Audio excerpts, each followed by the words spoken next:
사랑이 많으신 하나님 아버지 감사합니다. 오늘도 저희들을 말씀 앞에 불러주셔서 감사합니다. 하나님의 말씀을 잘 듣고 모든 분들이 깨닫도록 도와주시옵소서. 참으로 성경이 사실이고 하나님이 살아 계심을 분명하게 알도록 도와주시옵소서. 모든 것을 성령님에게 의지하오며 저희를 사랑하시는 예수 그리스도의 이름으로 기도드렸습니다. 아멘. 이사야 성경 말씀 46장을 보시겠습니다. 구약 성경 1025페이지 이사야 성경 46장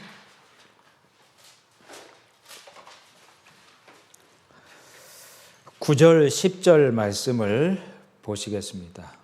이사야 성경 46장 9절 10절 말씀입니다. 너희는 애정 이를 기억하라. 나는 하나님이라. 나 외에 다른 이가 없느니라. 나는 하나님이라. 나 같은 이가 없느니라. 내가 종말을 처음부터 고하며 아직 이루지 아니한 일을 애적부터 보이고 이르기를 나의 모략이 설 것이니 내가 나의 모든 기뻐하는 것을 이루리라 하였노라. 성경 말씀은 하나님이 계획하신 인간의 역사책입니다. 인간 역사가 시작이 된 출발이 있었다라면 인간의 역사가 끝나는 마지막이 있다라고 말씀을 하십니다. 이 종말, 이 마지막 때에 어떠한 징조들이 있을지에 대해서도 성경 말씀에는 자세하게 기록이 되어 있습니다. 이 마지막 때에 대한 그 징조들을 성경 말씀에 자세하게 기록해 두신 이유는 첫 번째는 확인해보고 분명한 믿음을 갖도록 하신 겁니다. 정말로 성경이 사실이구나. 성경 말씀 그대로 성취가 되는구나. 하나님이 정말로 살아 계시는구나. 이러한 믿음을 갖게 하시는 겁니다. 그리고 하나님을 만날 준비를 하도록 하신 겁니다. 잠언 27장 말씀에 보면 슬기로운 자들은 재앙을 보면 숨어 피하여도 어리석은 자들은 그냥 나아가다가 해를 받느니라 하셨습니다. 슬기롭고 지혜로운 사람은 마지막 시대에 이 징조를 통해서 시대를 분별하고 하나님이 계신 것을 분명히 깨닫고 하나님 만날 준비를 하는 사람입니다. 오늘 두 편의 말씀을 통해서 말씀을 듣고 있는 모든 분들이 그 분명한 믿음을 갖고 하나님 만날 준비를 해야 되겠구나 라고는 마음을 갖게 되시기를 바랍니다. 마태복음 24장 말씀을 보시겠습니다. 마태복음 24장입니다. 마태복음 24장 3절 말씀입니다. 마태복음 24장 3절 말씀입니다. 예수께서 감람산 위에 앉으셨을 때에 제자들이 종용이 와서 가로되 우리에게 이르소서 어느 때에 이런 일이 있겠사오며 또 주의 임하심과 세상 끝에는 무슨 징조가 있사오리까. 이 마태복음 24장 말씀은 아주 중요한 말씀입니다. 예수님께서 살아 계실 때 세상의 마지막 때가 되면 어떠한 징조들이 있을지 아주 자세하게 말씀해 주신 내용입니다. 이 마태복음 24장 말씀을 작은 계시록이다라고도 부릅니다. 오늘 24장 말씀을 중심으로 배워보도록 하겠습니다. 먼저 화면을 잠깐 보시겠습니다.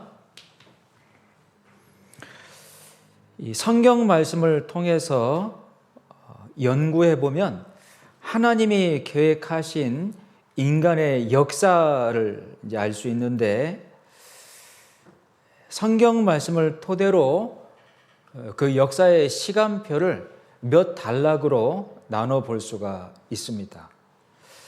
아담에서 아브람이라고 하는 사람 때까지를 한 단락으로 나누어서 양심 시대라고 불러요.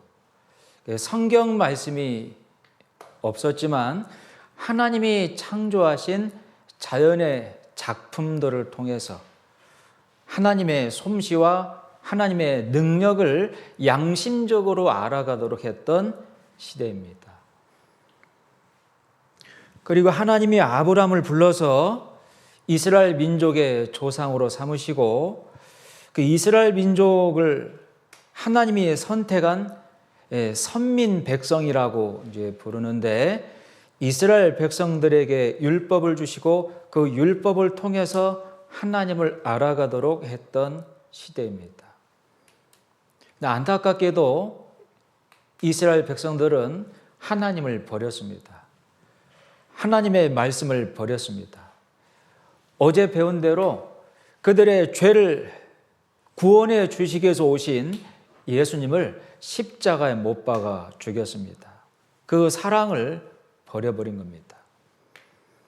이스라엘 백성들에게 주어졌던 그 은혜가 그들이 버려버림으로 세상 모든 사람들에게 주어진, 세상 모든 사람들을 이방인이라고 부릅니다. 여러분과 저와 같은 세상 모든 사람들, 이방인들에게 하나님의 은혜가 넘어갔어요. 세상 모든 사람들이 하나님의 말씀을 듣고 구원받을 수 있는 은혜 시대, 이방인의 시대라고 볼 수 있습니다. 그리고 예수님이 이 세상에 공중 재림하십니다. 예수님이 공중에 재림하실 때가 세상의 끝날이고 마지막이라고 하십니다.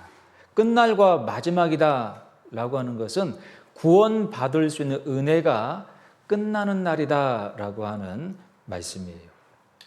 결국 기회는 예수님이 재림하시기 이전까지인 겁니다. 바로 지금 우리 시대이죠.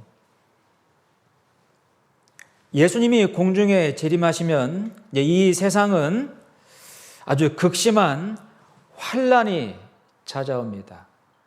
물론 예수님이 재림하실 때에 구원받은 사람, 하나님을 만날 준비가 된 사람들은 성경 말씀에 의하면 아주 신령한 몸으로 변화가 되어서 공중으로 끌어올려 공중에서 주님을 만난다라고 되어 있습니다.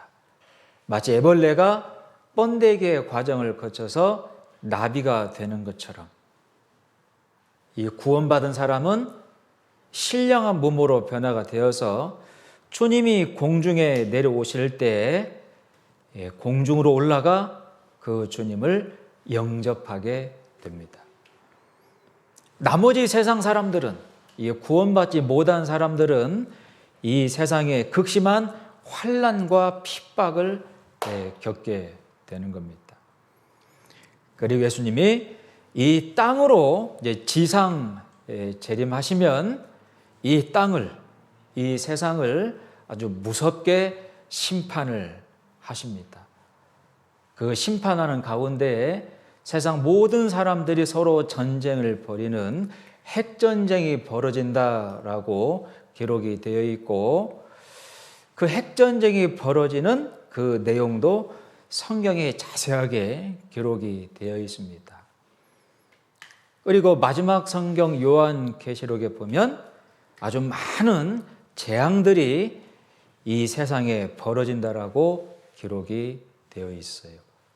그래서 이 세상을, 이 지구를 완전히 심판 멸망을 시키고 이 1000년 동안 에덴 동산과 같이 아름다운 세상으로 이 지구를 다시 만들어서 구원받은 성도들이 누리도록 하십니다. 그리고 이제 구원받은 성도들은 하나님이 계시는 영원한 천국으로 데리고 가시고, 구원받지 못한 사람들은 하나님의 심판을 받고 꺼지지 않는 불, 영원한 지옥 형벌 가운데로 던져진다라고 기록이 되어 있어요. 이런 내용들이 성경 말씀 가운데 자세하게 기록이 되어 있는 겁니다.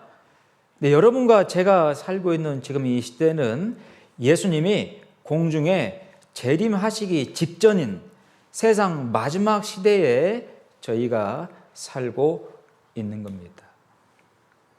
이 성경 말씀을 자세하게 확인해 보고 정확한 믿음을 가지고 하나님을 만날 준비를 모든 분들이 하셔야만 돼요. 이 마태복음 24장에 기록되어 있는 이 마지막 시대의 징조들을 자세하게 한번 생각을 해보도록 하겠습니다. 여기 뒤에 32절 말씀을 보시겠습니다. 32절, 33절 말씀입니다. 무화과 나무의 비유를 배우라. 그 가지가 연하여지고 잎사귀를 내면 여름이 가까운 줄을 아나니, 이와 같이 너희도 이 모든 일을 보거든 인자가, 예수님이 가까이 곧 문 앞에 이른 줄을 알라. 무화과 나무의 비유를 통해서 예수님이 아주 가까이 와 계시다라고 하는 것을 분명하게 알 수 있다는 겁니다. 이 무화과 나무는 뭘 말하는 걸까요? 바로 이스라엘 민족입니다. 앞에 성경 구절을 보면 성경 말씀에 이스라엘 민족을 설명하는 대표적인 세 가지의 나무가 기록되어 있습니다. 바로 무화과 나무, 포도나무, 감람나무예요. 포도나무는 이스라엘 민족의 축복을 선포하실 때 하나님이 사용한 나무이고, 감람나무는 이스라엘 민족의 신앙을 이야기할 때에 말씀하신 나무입니다. 그런데 이 무화과 나무는 이스라엘 민족의 민족성을 이야기할 때 언급하신 나무예요. 아니, 무화과 나무의 비유를 배우라 라는 말은 이스라엘 민족을 봐라, 그 말입니다. 이스라엘 민족의 역사가 무화과 나무와 꼭 닮았다는 거죠. 앞에 보시는 게 무화과 나무입니다. 겨울철에 아주 바싹 말라있는 무화과 나무, 어떤 사람들은 죽은 걸로 착각하고 잘라서 버리는 사람도 있어요. 근데 신기하게도 봄이 되고 여름이 가까워지면 파릇파릇한 잎사귀가 나옵니다. 그리고 잎이 무성해지더니 보통은 꽃이 핀 다음에 열매가 맺히는데 꽃도 피지 않고 열매가 쑥 나와요. 그래서 꽃이 피지 않고 열매가 맺힌다. 그래서 무화과라고 부르는 겁니다. 근데 이 특성이 이스라엘 민족 역사와 꼭 닮았다는 겁니다. 어제 이스라엘 민족이 예수님을 십자가에 못 박아 죽인 죄값, 그 사랑을 버린 죄값으로 2000년 동안이나 전 세계에 뿔뿔이 흩어지게 되고 가는 곳마다 죽임을 당하게 되고 그 땅은 완전히 황폐해진 무서운 심판을 받았습니다. 마치 바싹 말라 죽어 있는 것처럼 보이는 무화과 나무와 닮았다는 거예요. 근데 세상에 꽃도 피지 않고 열매가 쑥 나오는 무화과 나무처럼 완전히 죽어 있는 것처럼 보이던 이스라엘 민족이 1948년 5월 14일 날 독립을 선언했어요. 세상이 깜짝 놀란 겁니다. 정말 이 성경 말씀 그대로 무화과 나무가 연하해지고 잎사귀가 나오거든, 여름이 가까운 줄 알거든, 이스라엘 민족이 회복되는 것을 보거든 예수님이 공중에 오실 날이 임박했다는 사실을 알라는 겁니다. 바로 지금 우리 시대예요. 성경 말씀에는 이스라엘 민족이 회복이 된다라고 하는 놀라운 예언의 말씀들이 자세하게 기록되어 있습니다. 황폐해진 땅이 다시 옥토로 바뀔 것이다. 전 세계에 흩어진 이스라엘 민족이 다시 고향 땅으로 돌아오게 되고, 가는 곳마다 죽임을 당했던 민족이 다시 아주 강한 나라가 될 것이다 라고 예언이 되어 있습니다. 그런데 놀랍게도 그 예언의 말씀 그대로 이스라엘 민족은 지금 독립을 했고 아주 강한 나라가 되었으며, 전 세계에 흩어진 이스라엘 민족이 지금도 계속 고향 땅 이스라엘로 돌아가고 있어요. 성경 말씀에 예언된 그대로. 자, 영상 한번 보시죠.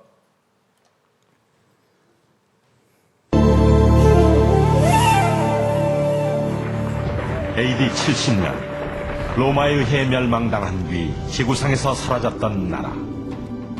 그 이후 1900년 동안 모진 고난과 핍박, 박해 속에 유랑 생활을 했던 이스라엘은 1948년 독립국가를 재건했다.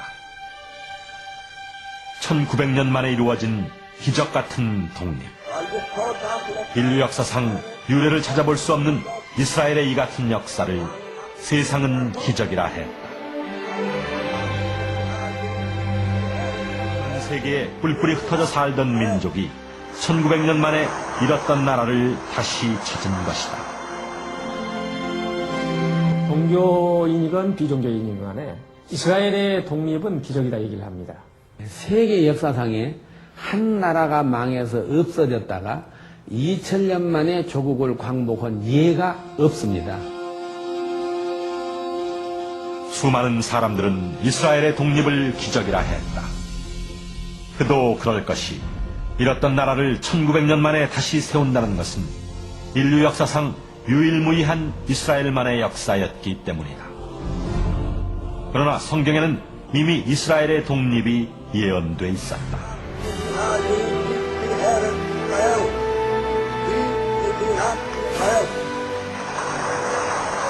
1948년 5월 14일 벤구리온 수상은 텔아비브 박물관에서 이스라엘이 독립국가가 되었음을 선포했다. 길고도 험준했던 고난의 세월 끝에 비로소 이스라엘 독립의 수원이 이루어진 것이다. 전 세계 언론은 즉시 이스라엘의 독립을 앞다투어 보도했다.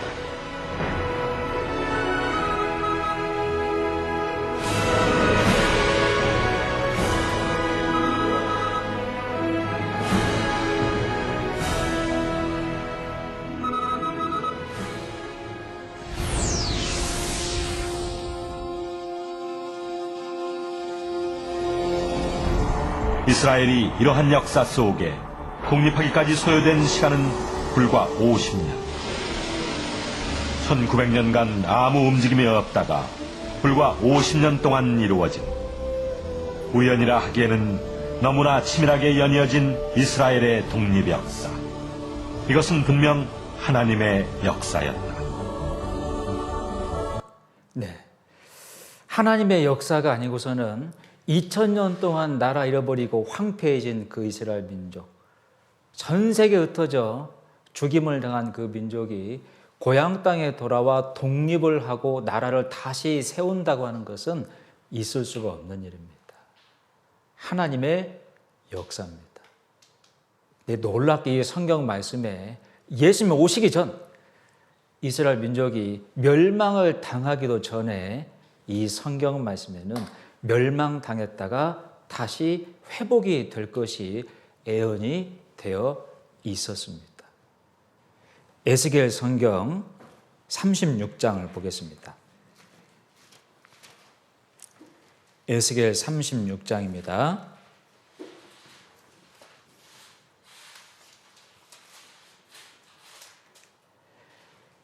에스겔 36장 19절 말씀입니다. 구약 1208페이지 36장 19절. 그들을 그 행위대로 심판하여 각국에 흩으며 열방에 해쳤더니 그들의 이른바 그 열국에서 내 거룩한 이름이 그들로 인하여 더러워졌나니 곧 사람들이 그들을 가리켜 이르기를 이들은 여호와의 백성이라도 여호와의 땅에서 떠난 자라 하였음이니라. 세상 사람들은 이스라엘 민족이 망하고 죽임을 당하는 모습을 보고 하나님을 모욕하기 시작했습니다. 하나님 없다. 하나님 죽었다. 하나님이 선택한 백성이 이렇게 멸망을 당하니 그 하나님은 안 계신 것이다. 그 하나님의 이름이 더러워진 겁니다. 그 하나님의 이름을 다시 회복하시기 위해서 이스라엘 백성을 회복을 시키겠다라고 말씀을 하신 겁니다. 이 역사가 성취되는 것을 볼 때 하나님이 살아계시다라고 하는 것을 분명하게 알게 될 것이다 라는 말입니다. 그래서 이 36장 말씀은 땅을 회복하시겠다라고 하는 약속의 말씀이고 37장의 말씀은 그 민족을 고향 땅, 이스라엘 땅으로 돌아오도록 하겠다라고 하는 예언의 말씀이에요. 그 뒤에 33절을 보겠습니다. 나주 여호와가 말하노라 내가 너희를 모든 죄악에서 정결케 하는 날에 성읍들에 사람이 거접되게 하며 황폐한 것이 건축되게 할 것인즉 전에는 지나가는 자의 눈에 황무하게 보이던 그 황무한 땅이 장차 기경이 될지라. 황폐해진 땅이 농사가 가능한 땅으로 기름진 땅으로 바뀌게 될 것이다 라는 말인데 지금 그렇게 바뀌었어요. 이것이 이루어지는 것을 보면 하나님께서 하셨구나라고 하는 것을 알게 될 거다라는 말입니다. 뒤에 35절도 보겠습니다. 사람이 이르기를 이 땅이 황무하더니 이제는 에덴 동산같이 되었고 황량하고 적막하고 무너진 성읍들에 성벽과 거민이 있다 하리니 너희 사면에 남은 이방 사람이 나 여호와가 무너진 곳을 건축하며 황무한 자리에 심은 줄을 알리라. 나 여호와가 말하였으니 이루리라. 화면 한번 보시죠.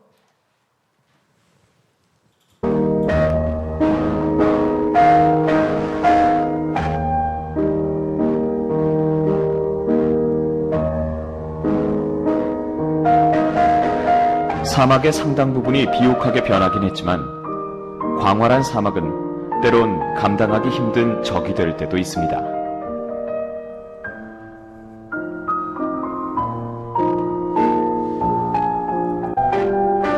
이스라엘 사람들에겐 키네렛, 보통은 갈릴리호로 알려져 있는 이 지역은 기독교도들에겐 특별한 의미가 있는 곳입니다. 예수 그리스도가 설교를 시작하고 제자들을 모으기 시작한 곳이기 때문이죠.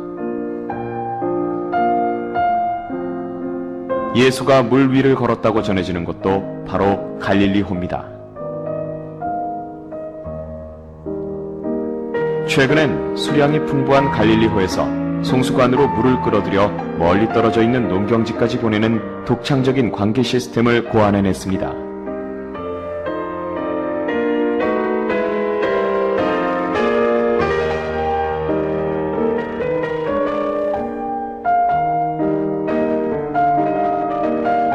이 땅을 개간한 사람들의 엄청난 육체노동과 더불어 놀라운 관계 시스템이 또 하나의 기적을 이룩한 것이죠. 멀리 떨어진 사막을 초록빛으로 바꿔놓았으니까요.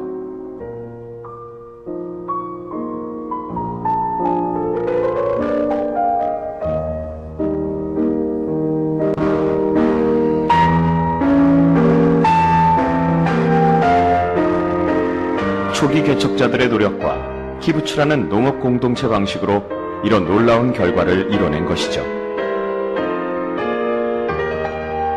이곳이야말로 현대 이스라엘의 자랑이라 할 수 있습니다. 저 아래 60주년을 알리는 표시가 보이는군요.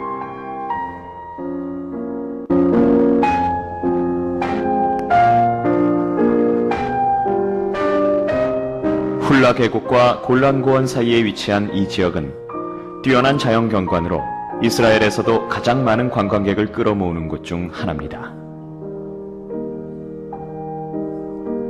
사람들은 이곳에 서기 전까진 이렇게 아름다운 자연과 마주하게 될 거라고는 상상하지 못하죠. 마치 성서에 나오는 에덴 동산을 보는 것 같습니다.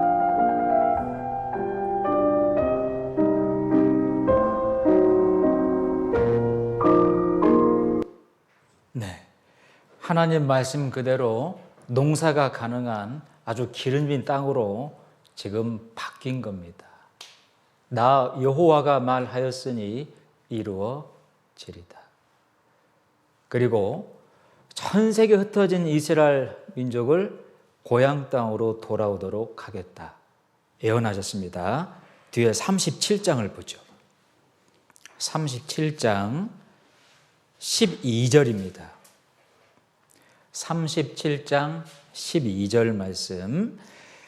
그러므로 너는 대언하여 그들에게 이르기를 주 여호와의 말씀에 내 백성들아 내가 너희 무덤을 열고 너희로 거기서 나오게 하고 이스라엘 땅으로 들어가게 하리라.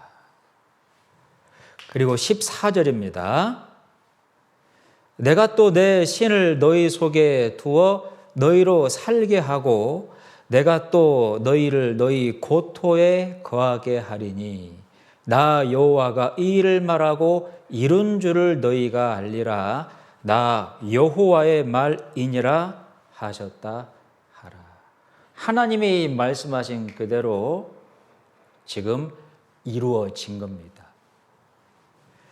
앞에 화면을 보시면 성경 곳곳에 여러 가지 방법과 경로를 통해서 고향 땅으로 돌아가도록 하겠다 약속을 하셨는데 이사야 성경 43장 말씀에 보면 동방에서 오게 하고 서방에서 모을 것이다 그랬습니다. 이스라엘 나라는 세상 중앙에 있죠. 이스라엘. 중심으로 동방은 바로 중동 국가들입니다. 아랍 나라들이죠. 그리고 서방은 유럽과 미국이에요. 중동 지역에서 아랍 국가에서 유럽과 미국에서 돌아오도록 하나님이 다 모으겠다라고 말씀을 하신 겁니다. 1948년도 5월 14일 날 이스라엘 민족이 독립한 이후에 740대의 비행기를 띄워서 아랍 중동 지역에 흩어진 유대인들을 비행기에다가 싣고 왔어요.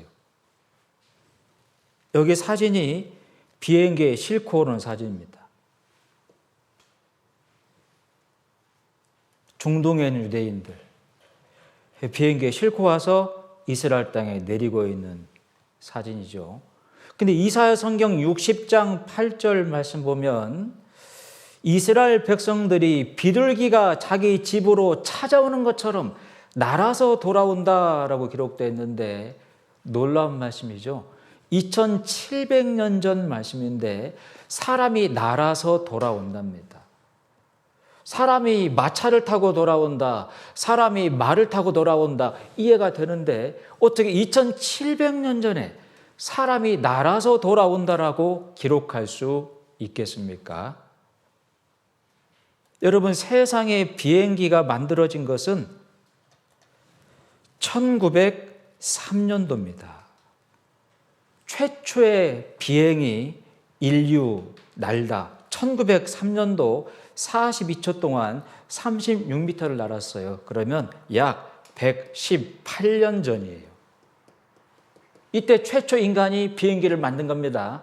그런데 2700년 전 하나님의 말씀에 사람들이 날아서 돌아온다라고 기록되어 있습니다.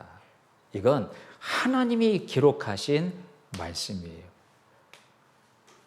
정말 날아서 돌아왔죠. 그리고 비둘기는 원래 살던 곳으로 돌아가는 특성이 있습니다. 이스라엘 민족이 전 세계에 흩어져 살다가 다른 나라로 돌아가는 게 아니고 성경 말씀 그대로 고토로 살았던 그 고향 땅으로, 이스라엘 땅으로 돌아오게 될 거다. 바로 지금입니다.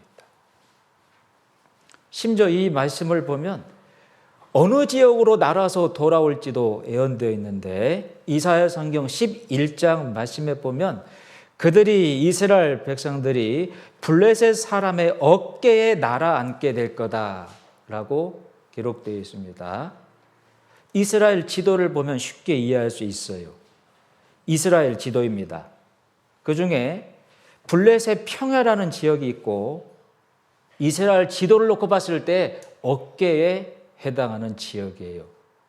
특히 그 지역에 텔 아비브 국제공항이 있는 지역입니다.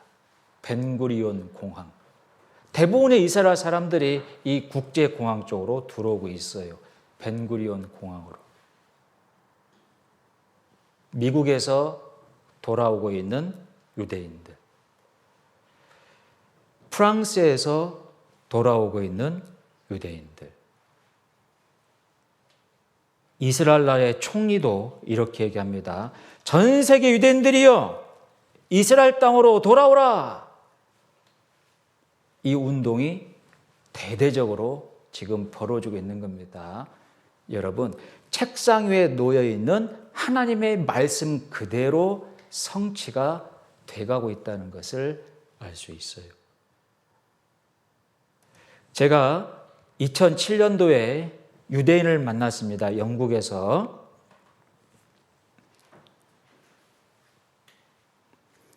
바로 이분입니다. 이 흑인분이 이분을 전도했고 이분을 만났는데 2007년도 1월 달 이분을 만났어요. 유대인입니다.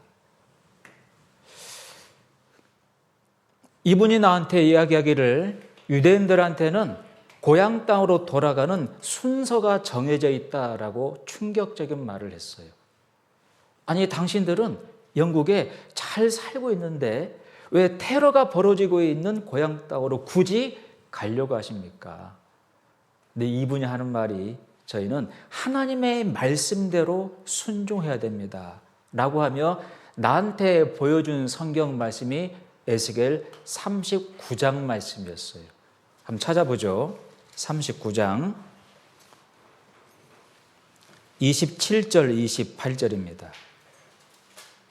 39장 27절 28절입니다. 39장 27절 28절 말씀. 곧 내가 그들을 만민 중에서 돌아오게 하고 적국 중에서 모아내어 열국 목전에서 그들로 인하여 나의 거룩함을 나타낼 때에라. 전에는 내가 그들로 사로잡혀 열국에 이르게 하였거니와 후에는 내가 그들을 모아 고토로 돌아오게 하고 한 사람도 이방에 남기지 아니하리니 그들이 나를 여호와 자기들의 하나님인 줄을 알리라. 이 말씀을 저한테 보여주었습니다. 우리 이스라엘 백성들은 하나님의 예언된 말씀대로 살아야 됩니다. 라는 말을 했어요. 제가 너무나 놀랐습니다.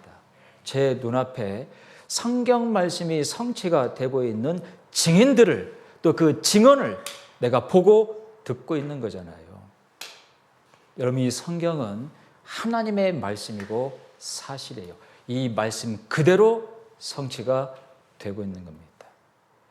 제가 영국에 있을 때 프랑스에서 이스라엘 땅으로 돌아가고 있는 그 방송을 자주 본 적이 있어요. 방송 하나를 소개해 보죠. 이건 통역을 좀 해주셔야 됩니다. 프랑스 출신 유대인들이 이스라엘로 귀향하는 수가 해마다 늘고 있습니다. 유럽의 테러 위협이 높아지고 반유대인 감정이 확산되는 불안감 때문인 것으로 보입니다. 프랑스 출신 유대인들을 싣고 파리에서 출발한 비행기가 이스라엘 텔아비브 공항에 착륙했습니다. 유대인 디아스포라들이 유대인의 땅인 이스라엘로 귀향하는 것, 즉 알리야인데요. 프랑스 땅에서 자란 이 유대인 부부는 1년여의 준비 기간을 거쳐 텔아비브로 삶의 터전을 옮기기로 했습니다. La sécurité pour nous, elle était plus à 100%. quoi. 지난 한 해 이스라엘로 귀향을 선택한 프랑스 출신 유대인 수는 8,000명. 최근 3년 사이에 2배 이상 크게 늘어났습니다. 최근 3년 사이에 2배 이상 크게 증가했습니다. 프랑스 땅에서 이스라엘 땅으로 돌아가고 있는 유대인들이 아주 크게 증가하고 있답니다. 근데 프랑스 땅에 있고 싶어도, 유럽 땅에 있고 싶어도 있을 수 없는 이유가 뭐냐면 유대인들을 싫어해요.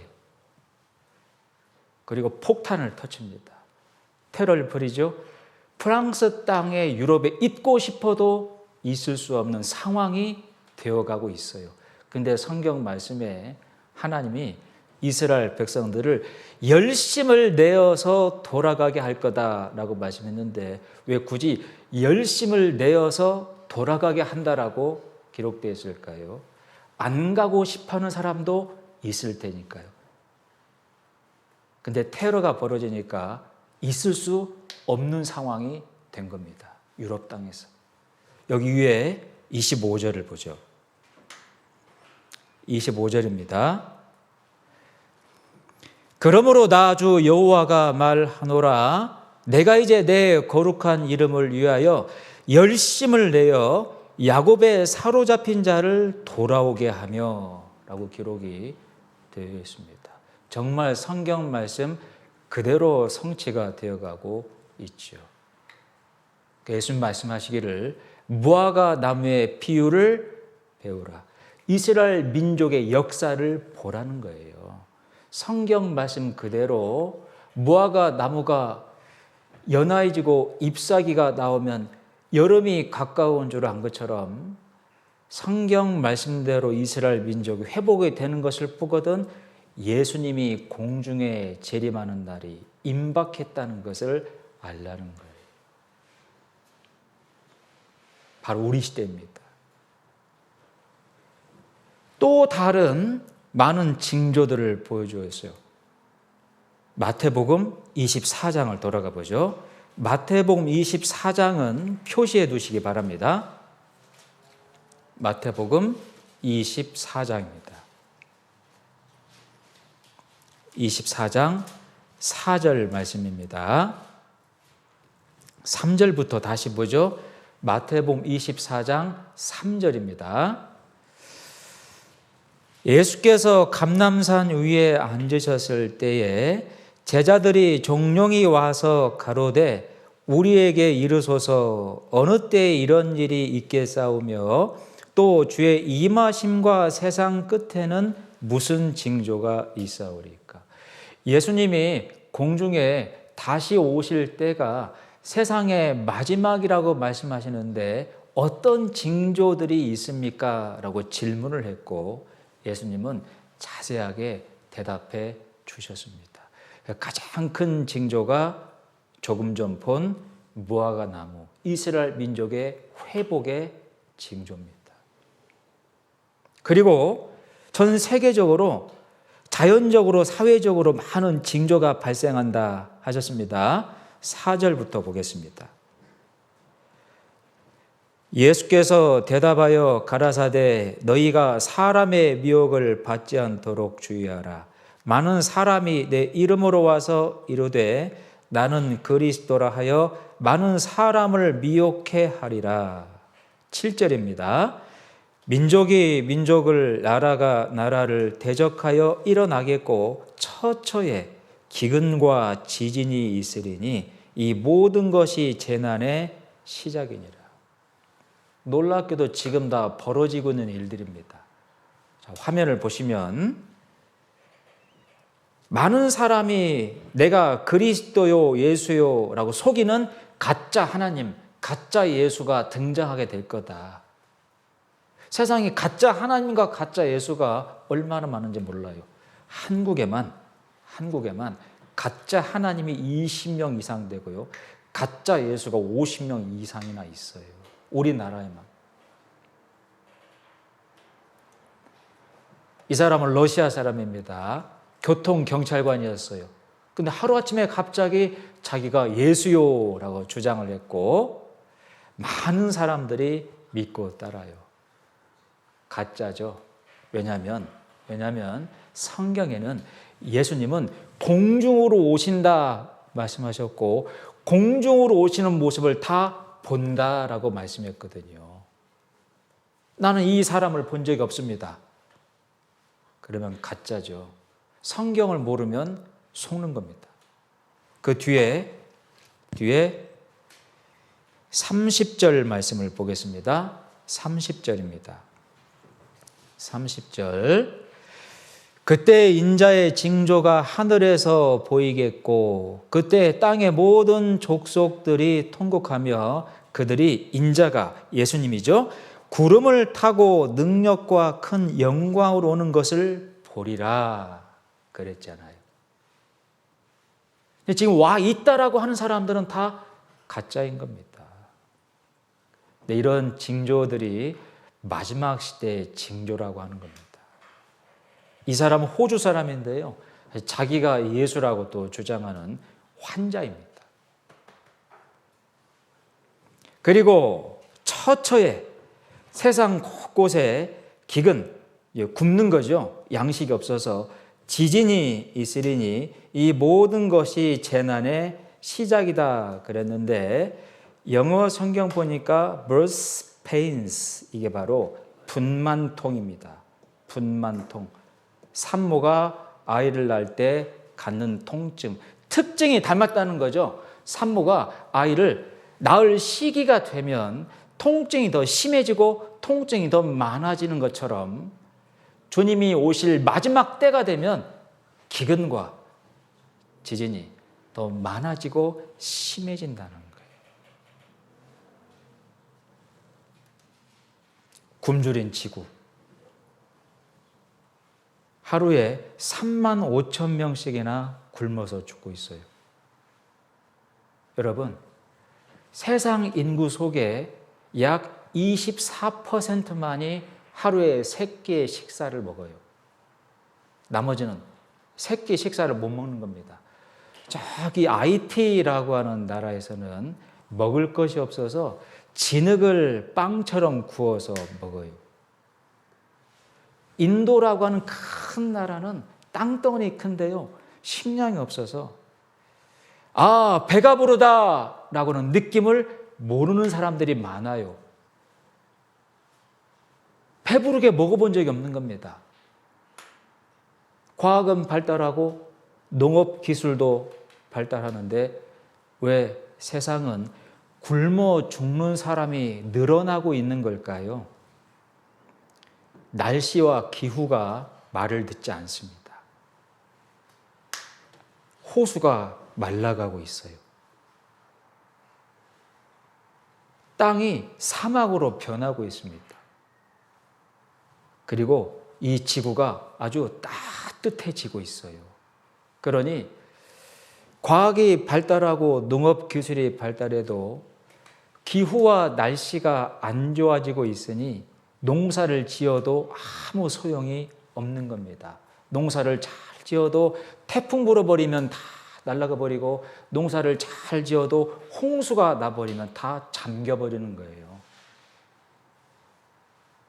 여러분, 최근에 전 세계적으로 얼마나 많이 자연 재앙들이 벌어지고 있습니까? 근데 성경에는 마지막 때가 되면 이 땅이, 하늘이 낡아질 것이다 라고 예언이 되어 있는 겁니다. 또 주여 태초에 주께서 땅의 기초를 두셨으며 하늘도 주의 손으로 지으신 바라. 근데 하나님이 지으신 땅과 하늘이 옷처럼 낡아지고 헤어지게 될 것이다 하신 겁니다.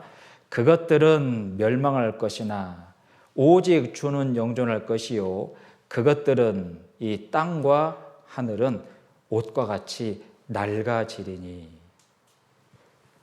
우리 시대입니다. 지구가 더워지고 있어요.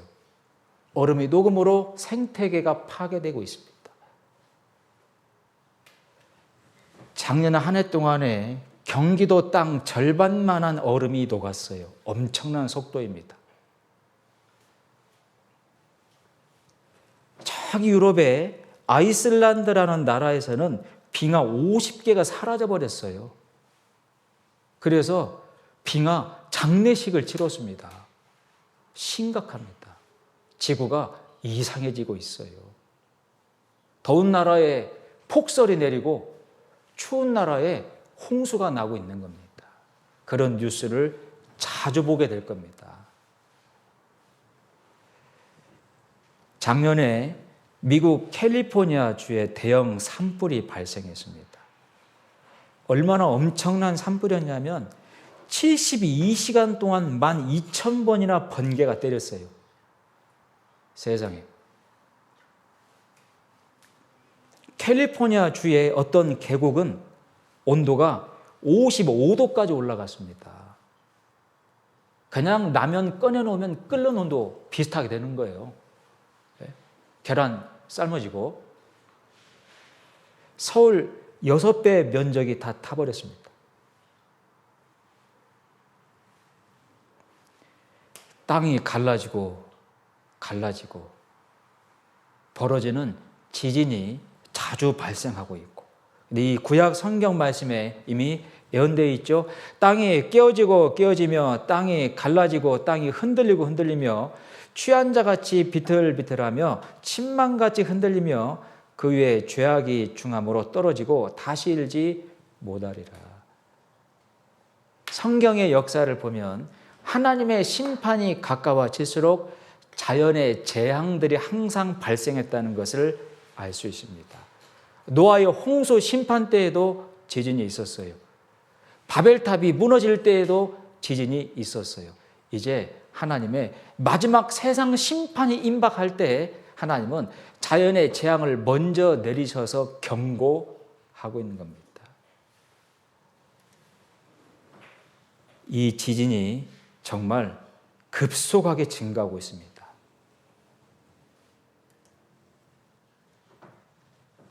보세요. 건물이 흔들리고 다리가 무너지고 땅이 갈라지고. 여러분, 한국도 안전지대 아닙니다. 수년 전에 울산 지진, 경주 지진 연속 2번이 발생했죠. 그리고 재작년 포항 지진, 포항 지역에 수능 시험을 연기할 정도로 심각했습니다. 건물이 무너지고. 왜 이런 일들이 지금 이렇게 동시다발적으로 벌어지고 있는 걸까요? 마지막 시대의 징조인 겁니다. 그리고 누가복음 21장 말씀에 보면 온역은 전염병을 말합니다. 마지막 시대가 되면 전염병이 많이 생기게 될 거다. 이건 우리가 지금 피부로 느끼고 있는 말씀이에요. 코로나19 바이러스로 얼마나 많은 사람이 고통받고 있습니까? 보세요. 이 기사는 1969년도에 미국의 윌리엄이라고 하는 국민들의 위생을 책임지고 있는 대표가 이런 말을 했어요. 1969년도에 지금은 전염병의 책장을 덮을 시간입니다. 왜냐하면 전염병에 대해서 인간이 승리했습니다. 라고 스스로가 자축을 했어요. 인간이 전염병과 싸워서 이겼습니다. 하지만 그 이후로 새로운 전염병이 30개 이상이 발생했습니다. 사스, 조류 독감, 돼지 독감, 에볼라 바이러스. 죽은 사람을 태우죠? 메르스 바이러스, 모기 때문에 생기는 지카 바이러스, 이 바이러스에 감염되면 아이를 낳을 때 머리가 작은 기형 아이가 나와요. 심각하죠. 아프리카 돼지 열병, 그리고 지금 겪고 있는 코로나19 바이러스, 전 세계 비상을 선포했습니다. 여러분, 왜 지금 이 시대에, 우리 시대에 이런 전염병이 이렇게 많이 생기고 있는 겁니까? 심각하게. 예수님이 공중에 오실 날이 임박했다, 그 말입니다. 그러니 이 사실을 믿고 준비하고 대비해라, 그 말이에요. 그냥 막연하게 살 것이 아닙니다. 이 전염병에 대한 예언의 말씀은 성경에 아주 자세하게 기록되어 있습니다. 요한계시록 6장부터 19장까지의 내용은 마지막 때 이 세상에 벌어질 엄청난 재앙들이 경고되어 있는데 그 중 하나가 전염병이에요. 보시면 내가 봄에 청황색 말이 나오는데 그 탄자 이름은 사망이라. 음부가 그 뒤를 따르더라. 그 땅 4분의 1을 권세를 얻어 검은 전쟁입니다. 흉년과 굶는 기근이죠. 그리고 사망이 찾아오는데 이 사망이 전염병이라고 되어 있습니다. 영어 성경에. 이 사망은 전염병인데 바로 땅에 야생 짐승들을 통해서 이 전염병이 발생하고 사람이 죽게 될 거다라고 1900년 전에 기록되어 있는 겁니다.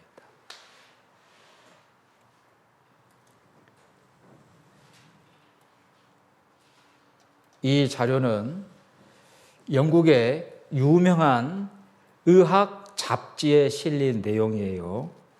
이 내용이 뭐냐면 1940년대 이후로 400가지 이상의 질병들이 발생했는데 그 중에 60% 이상이 짐승들을 통한 질병이다, 그런 겁니다. 짐승들을 통해서 사람에게 전염된 거다, 그 말입니다. 지금 이 바이러스가 짐승들을 통해서 전염되고 있는 것이 사실이죠. 이렇게 성경 말씀 그대로입니다. 사스 바이러스도 박쥐와 고양이를 통해서 사람에게 전파됐고, 메르스 바이러스도 박쥐와 낙타를 통해서 사람에게 전파됐어요. 이 코로나19 바이러스도 박쥐를 통해서 무언가를 통해서 사람에게 전파됐는데 최근에 밝혀진 것은 중국의 천산갑이라고 하는 이 짐승을 통해서 사람에게 전파된 겁니다.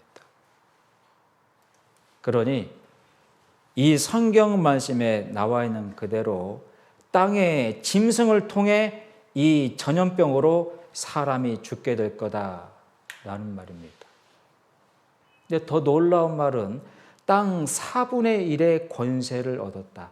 땅 4분의 1. 이 말은 갑작스럽게 단시간에 많은 사람이 죽게 될 거다. 그건 전쟁 아니면 전염병이에요. 보세요. 14세기에 흑사병이 유행했습니다. 그 전염병으로 1억 명 가까이 죽었어요. 어마어마하죠. 영국의 흑사병이 1348년도에 들어왔고 이 흑사병으로 영국 인구의 30에서 50%가 죽었습니다.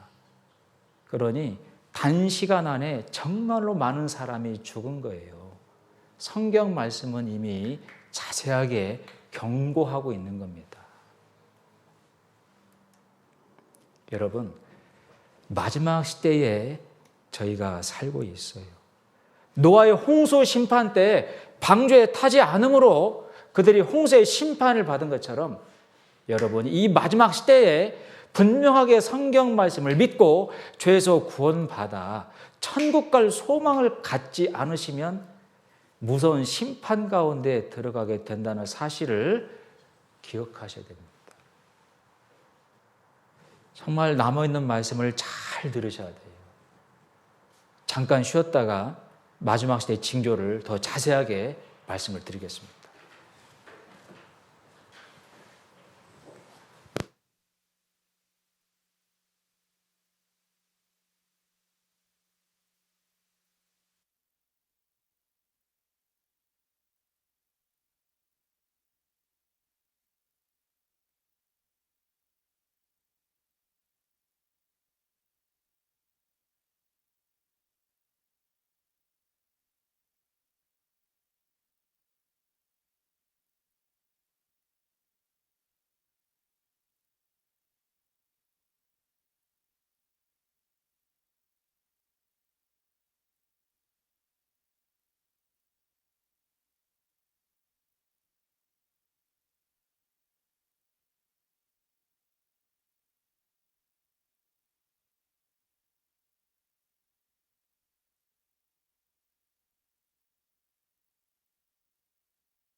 꿀맛 같은 휴식을 잘 가졌습니까? 자, 이어서 말씀을 마지막 시대의 징조들에 대해서 말씀을 배워보겠습니다. 자, 앞에 화면을 보시면 누가복음 21장 말씀에는 또 다른 징조들이 이렇게 추가가 되어 있어요. 지진과 기근과 전염병이 있겠고 또 무서운 일과 하늘의 큰 징조들이 이제 있겠다 말씀하셨습니다. 이 무서운 일은 영어를 보니까 이 테러라고 되어 있어요. 테러. 폭탄을 터치고 건물을 파괴하고 이런 일들이 지금 전 세계적으로 벌어지고 있습니다. 지구에 안전지대가 없는 것 같아요. 여러 가지 이유들로 폭탄 테러가 지금 벌어지고 있는데 파키스탄 폭탄 테러 아주 끔찍하죠. 유럽의 벨기에 폭탄 테러 막 끔찍합니다. 또 프랑스의 트럭을 가지고 돌진해 테러를 벌인 끔찍한 사건이 있었고 제가 영국에 있을 때 매일같이 이 테러의 소식을 들은 한 해도 있었습니다. 마지막 시대가 되면 이런 일이 벌어지고 있는 거예요. 그리고 하늘로서 큰 징조들이 있을 거다 그랬는데 하늘에서 과거에 없던 놀라운 현상들이 변화들이 생긴다는 겁니다. 그 가장 큰 변화가 운석이 떨어지고 있다는 거예요. 운석, 별이죠. 별이 떨어져 지구를 위협하고 있다는 겁니다. 여기 기사를 보니까 지난 1908년도에 과거 소련 지역에 운석이 떨어졌는데 그 폭발력이 원자폭탄의 1000배에 달하는 엄청난 규모였습니다. 다행히 사람이 살지 않는 지역에 떨어졌어요. 만약 이런 운석이 바닷가에 떨어지게 되면 해일이 발생해서 많은 도시들을 물에 잠기게 만들어버리는 겁니다. 이런 일들이 최근에도 벌어지고 있어요. 2013년도에 러시아 지역에 운석이 떨어졌습니다. 그 당시 실제 사진이에요. 이 운석이 이 러시아 지역에 떨어진 겁니다. 근데 더 충격적인 것은 2013년도에 떨어진 것보다 훨씬 더 큰 운석이 지구를 살짝 비껴갔어요. 근데 얼마나 가깝게 통과해 간 거냐면 지구에서 기상을 관측해서 지구에 알려주는 인공위성이 돌고 있는 지역입니다. 그러니 인공위성이 돌고 있는 지역이면 굉장히 가까운 지역을 통과해서 지나갔는데 만약에 이만한 운석 덩어리가 지구를 부딪혔다. 여러분과 저는 지금 살고 있지 못합니다. 정말 하늘에 이상한 징조들이 계속 벌어지고 있어요. 근데 성경 말씀에 마지막 때가 되면 하늘의 별들이 떨어진다라고 분명히 기록이 되어 있는 겁니다. 환난 후에 즉시 해가 어두워지며 달이 빛을 내지 아니하며 별들이 하늘에서 떨어지며 그랬죠. 지금까지는 왜 안 떨어졌죠? 하나님의 권능으로 붙잡고 있었어요. 하나님이 별들을 붙잡고 돌리니까 그 수많은 별들이 지구에 부딪히지 않고 돌았던 겁니다.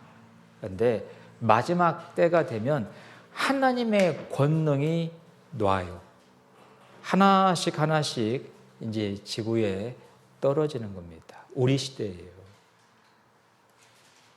요한계시록 말씀에도 보면 하늘의 별들이 무화과 나무가 큰 바람에 흔들려 과실이 떨어지는 것 같이 땅에 떨어지며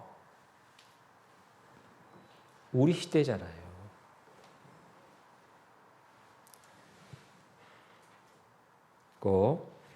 하늘에 별만 떨어지는 게 아니에요. 사람들이 만든 인공위성도 이제 오랜 시간이 지나서 많이 낡았답니다. 수년 전에 중국에서 만든 인공위성 한 대가 지구로 떨어졌어요. 사람들은 지구를 피해서 우주에서 살아보려고 살 곳을 찾고 있는데 하나님이 허락하지 않습니다. 성경 말씀에 뭐라고 되어 있냐면 네가 독수리처럼 높이 오르며 별 사이에 깃들일지라도 내가 거기서 너를 끌어내리리라. 사람이 만든 인공별이 역시 떨어지고 있다는 겁니다. 운석도 떨어지고 사람이 만든 인공별도 떨어지고 조만간 이 지구는 난리가 날 겁니다. 그때 주님이 공중에 오셔요. 여러분, 말씀을 듣다가 눈꺼풀이 무거워지면 졸음이 내려오면 잠이 온다는 징조입니다. 봄날에 제비가 낮게 날아다니면 비가 온다는 징조예요. 달 주위에 붉은색 띠가 쭉 둘러지면 비가 온다는 징조입니다. 성경 말씀의 징조들이 지금 다 벌어지고 있다고 하는 것은 예수님이 공중에 곧 오신다라고 하는 분명한 징조죠. 여러분들은 그 예수님을 맞이할 준비가 되어 있습니까? 여러분, 맞이할 준비가 된 사람만 애벌레가 나비가 되는 것처럼 신령한 몸으로 변화가 되어서 하늘로 올라가 공중에서 주님을 영접하게 될 겁니다. 성경 가운데 기록되어 있어요. 마태복음 24장을 보죠. 24장은 찾아두셨죠? 40절 말씀을 보겠습니다. 40절, 41절입니다. 그때에 두 사람이 밭에 있음에 하나는 데려감을 당하고 하나는 버려둠을 당할 것이요. 두 여자가 매를 갈고 있음에 하나는 데려감을 당하고 하나는 버려둠을 당할 것이니라 말씀하셨습니다. 구원받은 사람은 데려감을 당하지만 구원을 받지 못하는 사람은 여러분 남겨지는 게 아니고 버려지는 거예요. 버려진다고 하는 것은 더 이상 기회가 없다는 겁니다. 이 끔찍한 환난 가운데 들어갔다가 고생하다가 결국은 심판받고 지옥으로 가게 된다. 그 말이에요. 그러기 전에 예비하고 대비하고 준비해라. 구원 받아야 된다. 그 말입니다. 여기 말씀 한번 봐보죠. 데살로니가 전서 1장 말씀에 또 죽은 자들 가운데에서 다시 살리신 그의 아들이 하늘로부터 강림하심을 기다린다라고 말하니 이는 장래에 노하심에서 우리를 건지시는 예수시니라. 예수님이 하늘로 강림하십니다. 주께서 호령과 천사장의 소리와 하나님의 나팔로 친히 하늘로 조차 강림하시리니 하늘로 예수님이 내려오신다 그 말입니다. 그때 죽은 자들이 먼저 일어나고 반드시 변화되어서 주님을 맞이하게 되고 그 후에 우리 살아남은 자도 저희와 함께 구름 속으로 끌어올려 공중에서 주를 영접하게 하시리라. 이 말은 사실입니다. 여러분 준비가 되어 있으세요? 우리가 부르는 찬송가예요. 이 가사도 구원받은 사람들이 작사 작곡했기에 성경 말씀과 동일한 내용으로 가사가 되어 있어요. 하나님의 나팔 소리 천지 진동할 때에 예수 영광 중에 구름 타시고 천사들을 세계 만국 모든 곳에 보내어 구원 얻은 성도들을 모으리. 왜 주님이 공중에 오십니까? 구원 받은 성도들을 모으시려고요. 이게 사실이에요. 고린도전서 말씀에 보면 각각 자기 차례대로 되리니 먼저는 첫 열매인 그리스도요, 그 다음에는 그리스도 강림하실 때 그에게 붙은 자요. 주님이 공중에 내려오실 때 슉 달라붙게 될 겁니다. 마치 이 자석을 철가루가 섞여 있는 모래에 확 흔들어서 들면 철가루가 달라붙어 올라가는 것처럼 구원받은 성도들은 공중에 내려오시는 주님에게 달라붙게 될 거예요. 순식간에 말입니다. 근데 문제는 이렇게 순식간에 올라갈 겁니다. 물론 눈에 보이진 않아요. 근데 문제는 보세요. 교회당입니다. 어떤 사람은 올라갔어요. 순식간에 올라갔습니다. 근데 이 사람들은 누구예요?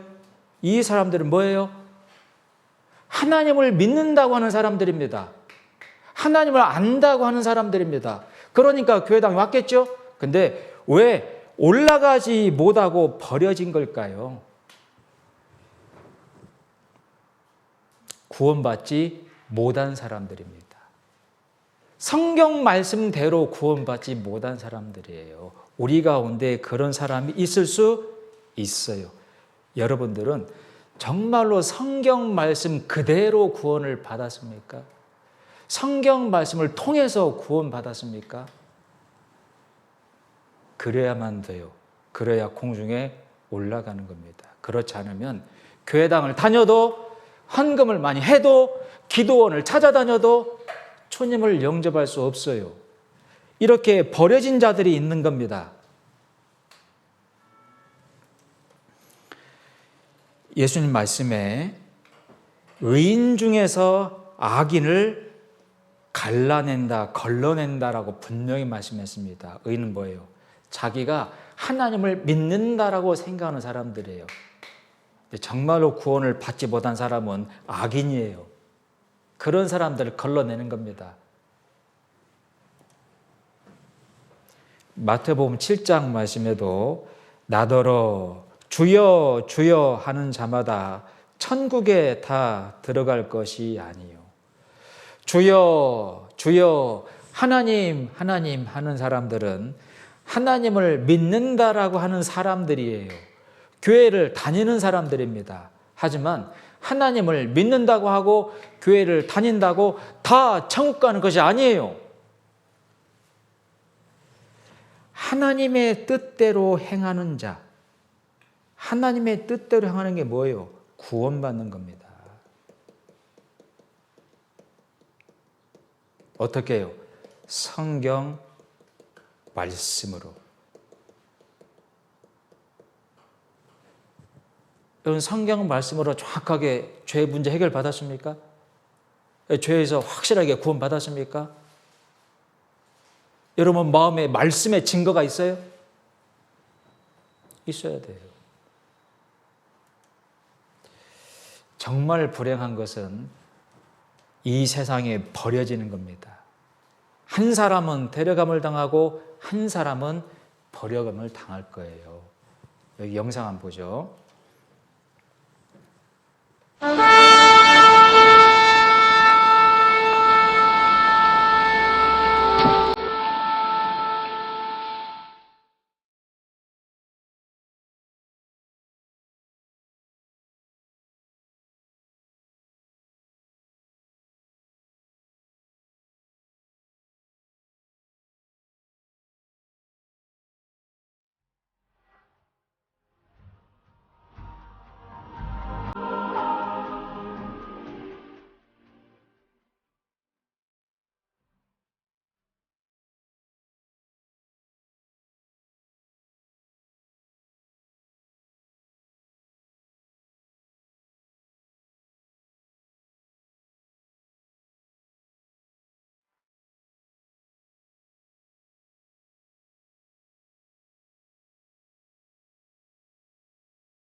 정말 끔찍한 일이죠. 버려진다는 것.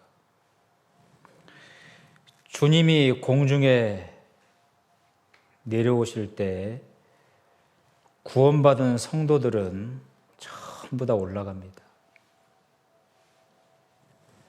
구원받지 못한 자들은 이 땅 가운데 버려져서 7년 동안 환난을 당해요.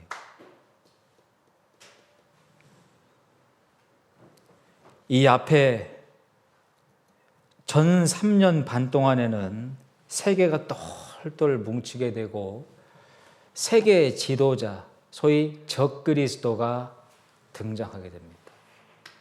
그리고 온 세상을 아주 무서운 방법으로 통제하고 통치하고 일정한 표를 받지 않고서는 살 수도 없고 팔 수도 없고 먹을 걸 사 먹을 수도 없고 버스도 탈 수 없는 아주 무서운 통제 시대가 된다고 기록되어 있습니다. 이 후 3년 반 동안에. 여러분, 그럼 환난 가운데 들어가고 싶어요? 이 성경에 이 후 3년 반 동안에 얼마나 무서운 통제가 벌어지게 될지, 어떤 방법으로 사람들을 통제하게 될지 자세하게 예언되어 있습니다. 근데 그 준비가 너무나도 가까이 되어 있다는 게 사실이에요. 요한계시록의 말씀은 대부분이 마지막 시대에, 이 시대 이후에 벌어질 일들에 대한 예언의 말씀입니다. 천국에 관한 말씀도 기록되어 있고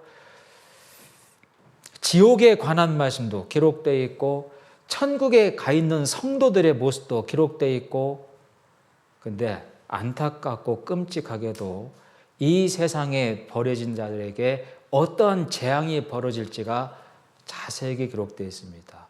요한계시록 6장에서 19장 사이에. 그 중에 요한계시록 13장 말씀에 보면 세상의 통치자가 등장해서 무서운 방법으로 사람들을 통제하고 통치할 것이 예언되어 있습니다. 그 방법까지.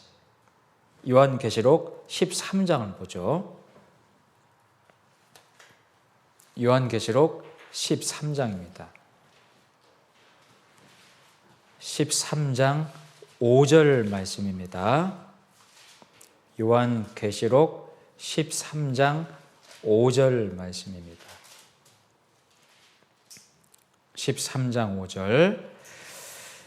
또 짐승이, 이게 적그리스도죠, 큰 말과 참남된 말 하는 입을 받고, 참남된 말을 한다, 그 말은 자기가 하나님이다 라고 교만한 말을 할 거다, 그 말입니다. 그리고 또 42달 일할 권세를 받으니라. 42달이면 1260일, 바로 3년 반입니다. 이 화면에 나와 있는 것처럼 7년 중에 반토막을 내서 후 3년 반 동안에 적그리스도가 등장해서 사람들을 무섭게 통제할 거예요. 어떤 방법으로요? 뒤에 16절부터 보겠습니다. 16절. 저가, 적그리스도가 모든 자, 곧 작은 자나 큰 자나 부자나 빈궁한 자나 자유한 자나 종들로 그 오른손이나 이마에 표를 받게 하고, 누구든지 이 표를 가진 자 외에는 매매를, 사고 팔고를 하지 못하게 하니, 이 표는 곧 짐승의 이름이나 그 이름의 수라. 지혜가 여기 있으니 총명이 있는 자는 그 짐승의 수를 세어보라. 그 수는 사람의 수니 666이니라. 666이라고 하는 수를 집어넣어서 오른 손등이나 이마에 표를 받게 하고, 이 표를 받지 않으면 사고 팔고 할 수 없고 아무 데도 다닐 수 없는 무서운 통제의 시대가 된다는 거예요. 얼마나 무서운 시대입니까? 그런데 그 준비가 다 되어 있어요. 요즘에 벌어지고 있는 일들을 한번 보세요. 화면 한번 보시면 지금 전 세계적으로 현금을 없애고 있습니다. 현금 없는 사회를 만들어가고 있어요. 유럽은 아주 빠릅니다. 덴마크는 2016년도부터 더 이상 화폐를 만들지 않아요. 더 이상 화폐를 만들어내지 않고 있습니다. 그리고 스웨덴에서는 은행에는 돈이 있어야 되잖아요. 돈이 전혀 없는 은행들이 늘어나고 있어요. 왜? 화폐를 만들지 않으니까요. 전 세계 이 화폐를 처음 만든 나라가 스웨덴이에요. 근데 그 스웨덴에서 이제 더 이상 화폐가 필요 없다는 거예요. 재미있는 사건이 있었습니다. 한 강도가 돈을 훔치려고 은행에 갔어요. 근데 허탕을 친 겁니다. 왜? 은행에 돈이 하나도 없었거든요.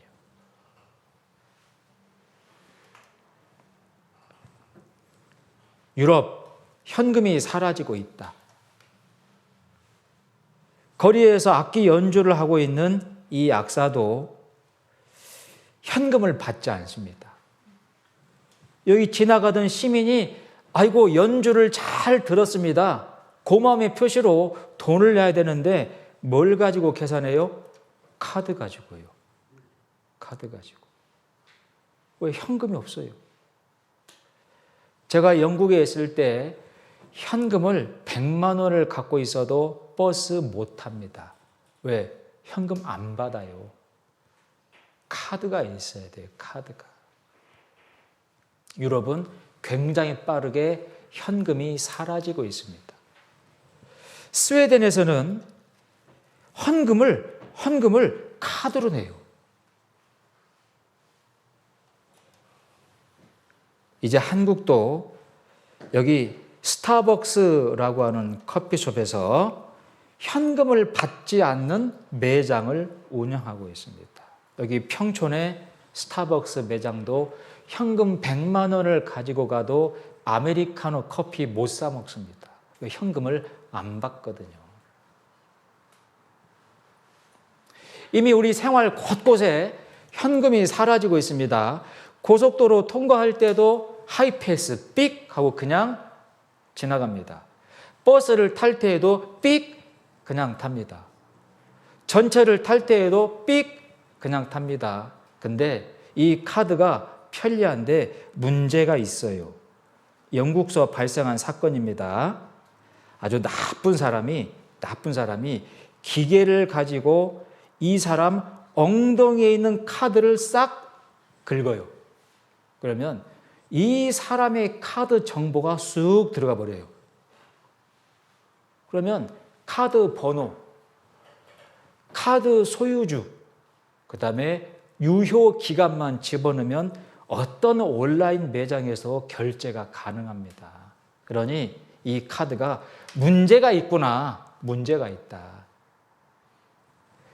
그래서 나오는 것이 핸드폰에다가 카드를 집어넣어서 쓰자. 아마 여러분들 중에 핸드폰에 카드 집어넣어 놓고 삼성페이, 카카오페이 쓰고 있는 분 있을 겁니다.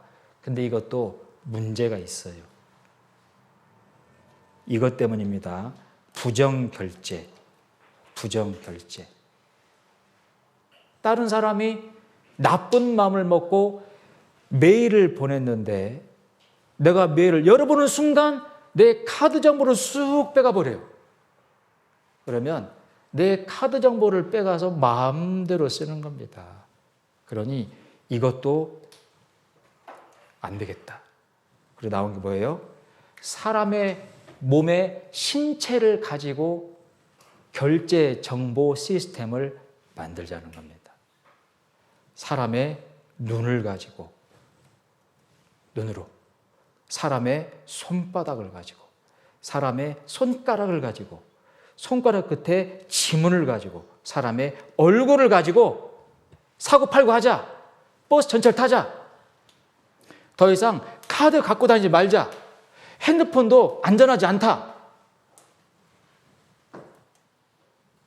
그래서요, 이미 회사를 들어갈 때에도 지문으로 쑥 눌러서 회사에 들어가고, 노트북을 로그인, 작동시킬 때에도 여기에다가 지문을 딱 대서 열고, 그리고요, 핸드폰을 켤 때에도 얼굴을 딱 보여주어서 핸드폰을 켜고, 손 댈 필요 없어요.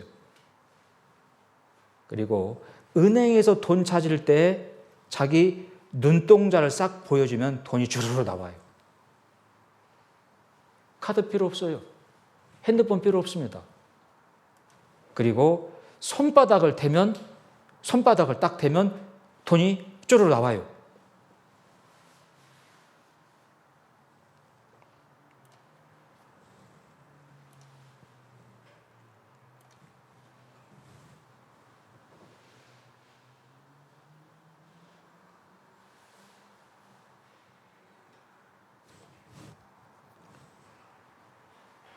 그리고 여러분, 김포공항에 이제 여권 필요 없이 자기 손바닥 대고 통과하는 거 아세요? 이 김포공항이에요. 여기에 여권 없어도 손바닥을 대면 들어갈 수 있어요.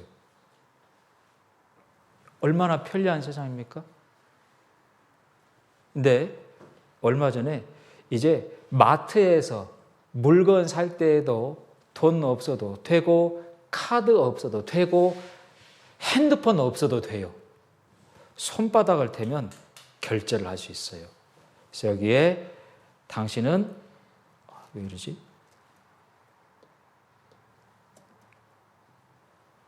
카드도 필요 없고, 현금도 필요 없고, 전화기도 필요 없습니다.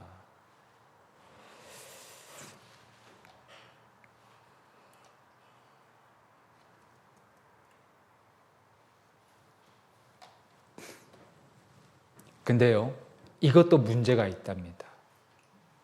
왜냐하면 내 손가락, 눈동자, 손바닥, 이걸 누군가가 복제할 수 있대요. 복제. 그러니 안녕하세요 손을 흔들며 인사했어요. 어떤 나쁜 사람이 제 손바닥을 사진을 착각 찍었어요. 사진으로 찍은 내 손바닥을 가지고 그대로 본을 떠서 만들었더니 은행 결제가 되더래요. 그러니 어디 가서 함부로 안녕하세요 하면은요, 찰칵 찍히면 이 손이 복제가 돼버려요. 그래서 나오는 이야기가 이제 전자피부를 만들자. 전자피부. 그리고 이마에다가 이 피부를 심을 수도 있다. 그리고요, 전자지문을 만들자. 이걸 이마에다가 심을 수도 있다. 그리고 최근에 나오는 이야기는 칩을 만들어서 몸 안에다가 집어 넣자. 근데요, 좁쌀만한 크기인데 1998년 신문에 앞으로 10년 이내에 사람 몸속에 칩이 들어가게 될 겁니다. 근데 이미 칩을 받고 있어요. 직원 몸에 칩을 심는 회사들이 생겼습니다. 스웨덴에서는 2만 명 이상이 이 칩을 몸에 심었어요. 네, 보세요. 칩을 심고 있죠. 신기하게도 오른손등이나 이마에다가 표를 받아라, 받게 될 거다 그랬는데, 사람은 오른손에도 핏줄이 지나가고 왼손에도 핏줄이 지나갑니다. 왼손의 핏줄 모양은 비슷한 사람들이 있대요. 다른 사람하고 나하고 왼손 핏줄이 비슷한 사람이 있는데, 오른손 핏줄은 세계 모든 사람 가운데 비슷한 사람이 한 사람도 없어요. 신기하죠. 근데 오른 손등이나 이마인 겁니다. 주사바늘에 칩을 집어넣어서 단 몇 초 만에 사람 몸에 쑥 들어갑니다. 이렇게 말이죠. 제가 어렸을 때에는 질병을 예방하기 위해서 주사를 맞으려고 줄을 섰어요. 영국 사람들도 옛날에는 주사를 맞으려고 줄을 섰습니다. 이제 오른손등이나 이마에 표를 받으려고 줄을 서게 될 겁니다. 그 표를 딱 받으면 이제 적 그리스도의 무서운 통제를 받게 되는 거예요. 여러분, 그러기 전에 구원받아空중에서 주님을 만나셔야 됩니다. 이 모든 게 얼마나 사실로 진행이 되고 있습니까? 여기 영상 하나 보여드릴게요. 바하클럽은 다른 손님들과 달리 VIP 대접을 받는 엘리트 고객이 있다. 이들은 신분증도 없고 술이나 음식값을 내기 위해 돈도 필요 없다. 단지 클럽에 들어설 때 그저 스캐너에 팔을 대기만 하면 된다. 21살의 라이오니 슈터는 오늘 밤 VIP 명단에 자기 이름을 넣었다. 바로 RFID라고 부르는 소형 전자칩이다. 이 전자칩은 스캐너가 읽을 수 있는 무선 신호를 발신하는 전자기기다. 2003년엔 멕시코 법무장관과 법무부 일부 직원들은 이 전자칩을 몸에 이식했다. 보안 지역을 통과하기 위해서다. 처음엔 저도 걱정이 많았죠. 건강한 젊은이들에게 칩을 이식해야 하니까요. 하지만 이게 미래 아닐까요? 각 소형 칩에는 고유 번호가 있다.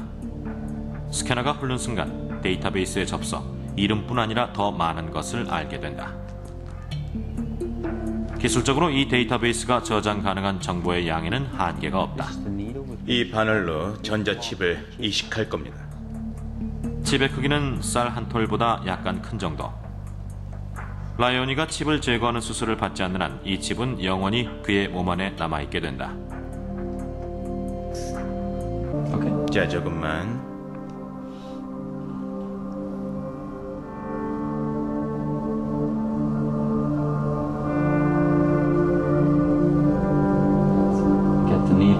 잠시 누르고 있다가 떼세요.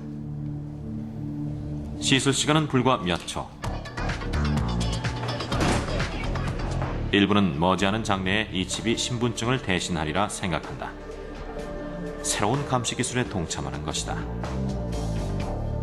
이 클럽의 운영자인 조 발갈레는 손님들을 지켜보는 걸 좋아하는데 특히 VIP 고객이 그 대상이다.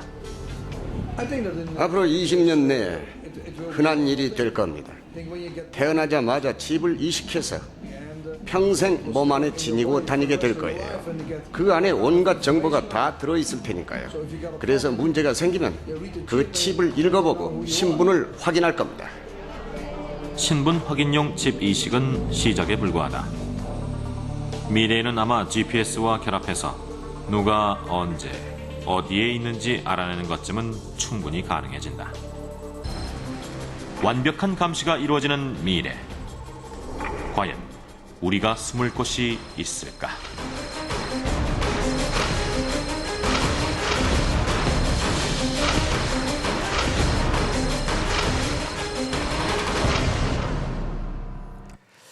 세상은 점점 무서운 감시의 세계가 되어가고 있습니다.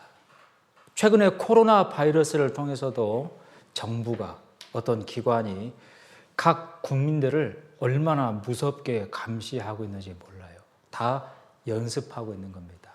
이 마지막 환란에 들어갔을 때, 죄송합니다. 이걸 내가 나갔다가 다시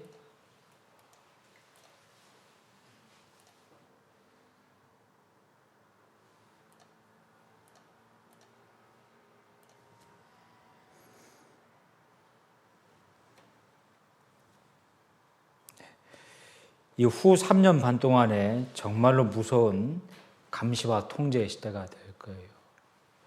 여러분, 이전에 구원받고 공중에서 주님을 맞이하셔야 됩니다.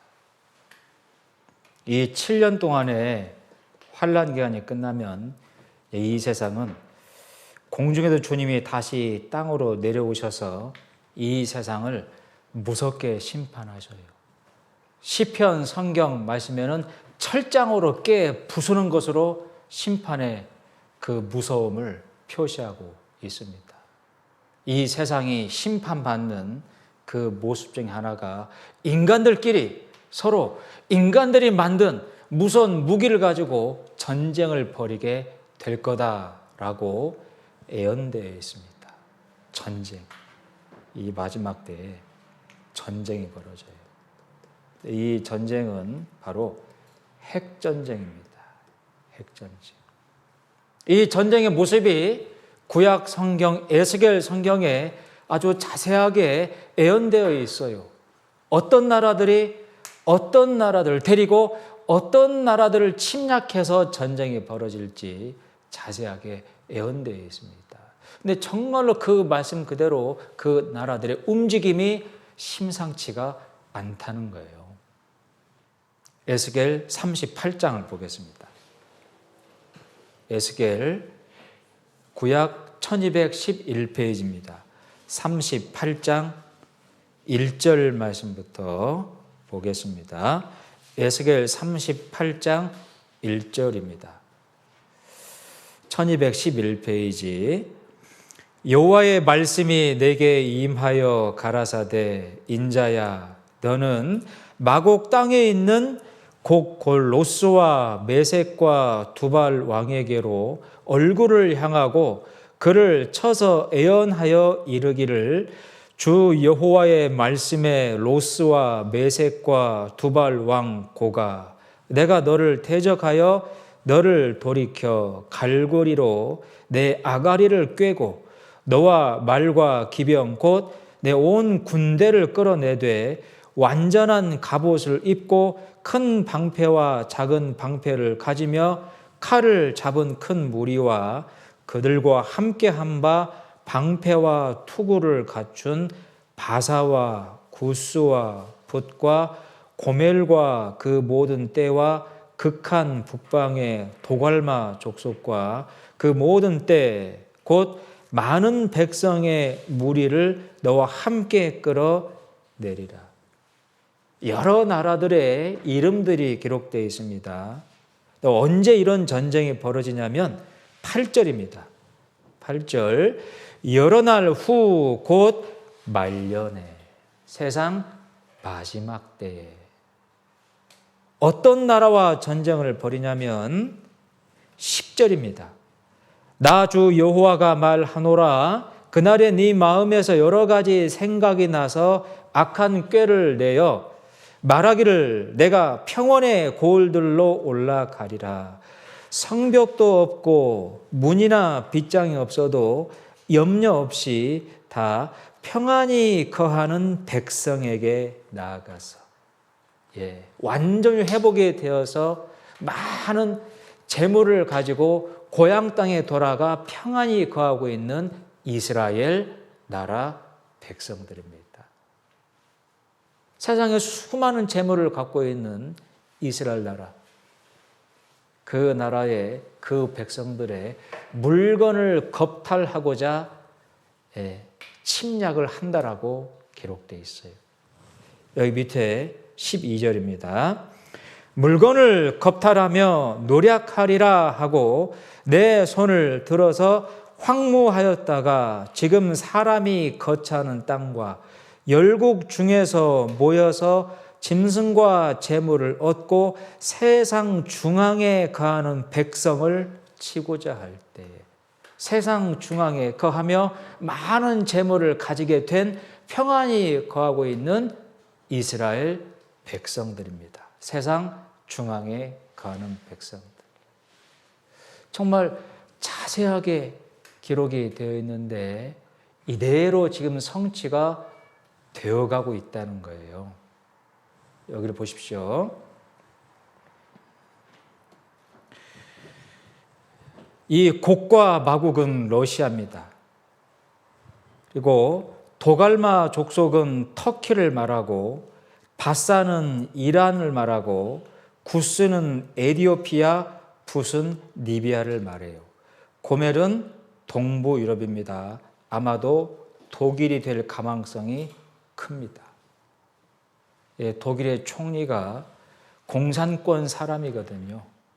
이 독일의 총리가 가장 친하게 지내는 사람들이 러시아 대통령과 중국 대통령이에요.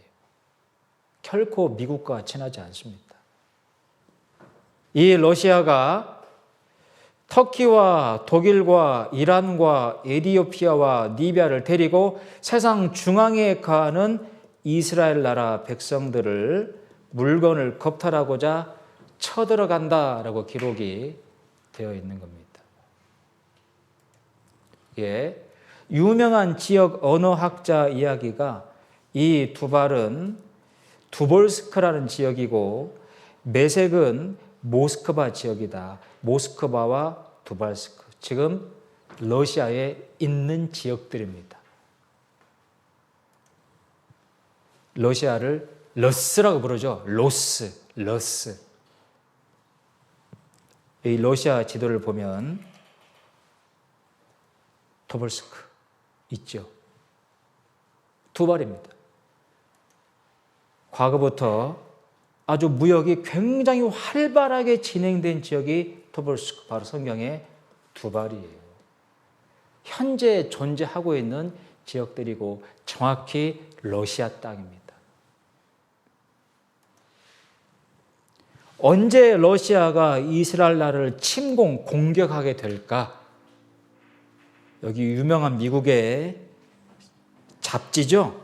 타임지에 이 그림으로 의미심장하게 설명해놨습니다. 이 북극곰, 바로 러시아예요. 러시아가 이란과 에티오피아를 대동하고 이스라엘을 치러 갈 거다. 언제든지 러시아가 이스라엘을 빼앗고자 침략할 거다라고 전문가들은 얘기하고 있습니다. 러시아 언제든지 핵 공격을 할 수 있다. 장담하고 있죠? 러시아의 대통령이 언제든지 우리가 먼저 핵 공격할 수 있다라고 공식 석상에서 얘기했어요.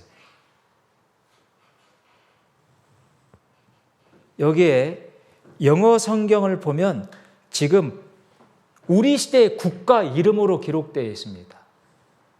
페르시아, 1935년도에 이란이라고 나라를 바꿨어요.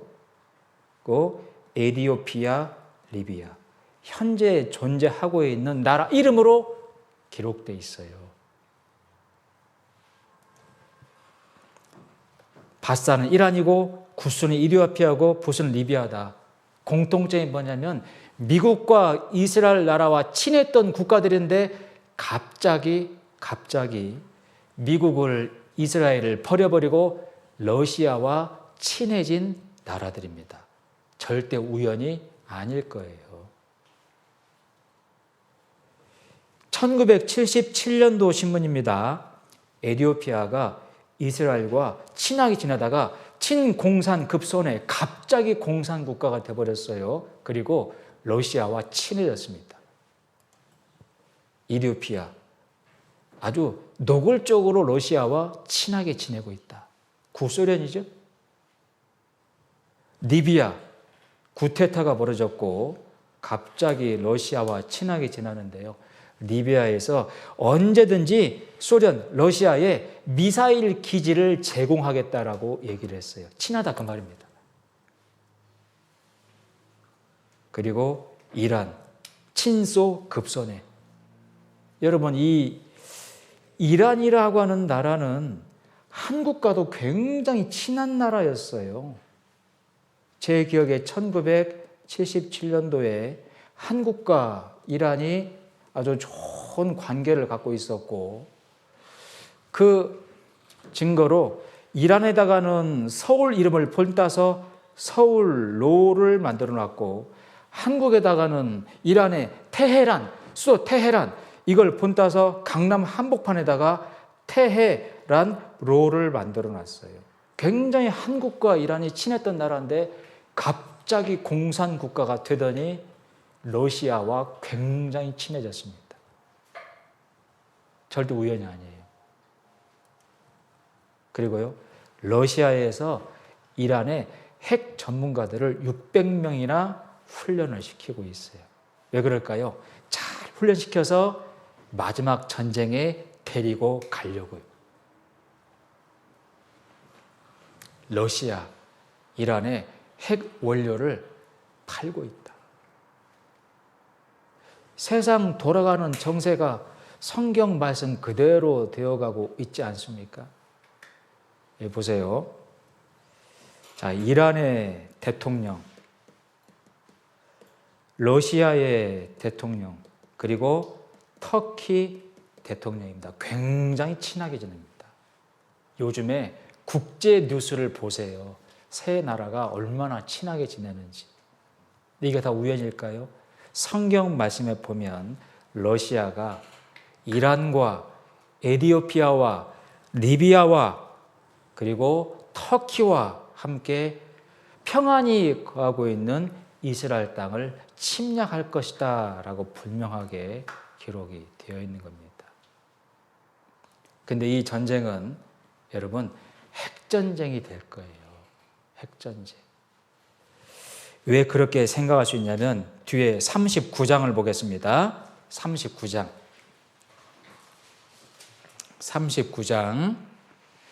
이 전쟁이 벌어지고 나서 이 세상이 어떻게 변할 것인지가 기록되어 있는데 39장 9절 말씀입니다. 이스라엘 성읍들에 거한 자가 나가서 그 병기를 불피워 사르되 큰 방패와 작은 방패와 활과 살과 몽둥이와 창을 취하여 7년 동안 불피우리라. 여러분 7년 동안 불타는 전쟁은 핵전쟁밖에 없어요. 사람을 장사 지내는데 7달이나 걸려. 왜? 방사능 때문에요. 그 밑에 12절입니다. 12절. 이스라엘 족속이 7달 동안에 그들을 장사하여. 여러분 사람 장사하는데 7달 걸려요? 여러분 이 말씀이 기록될 당시에는 어떻게 전쟁했습니까? 활 가지고 전쟁하고 칼 가지고 전쟁했어요. 사람이 죽으면 그냥 땅에 묻으면 끝이에요. 그런데 이 마지막 전쟁 때에는 7달 동안이나 불이 피워지고 사람을 장사하는데 7달이 걸린다. 그리고 사람이 죽어서 장사할 때는 아무나 와서 죽은 사람을 묻으면 안 되고 이 방사능에 오염됐기 때문에 특별한 사람들이 와서 그 사람을 묻게끔 한다는 거예요. 그 말씀이 기록되어 있어요. 14절, 15절입니다.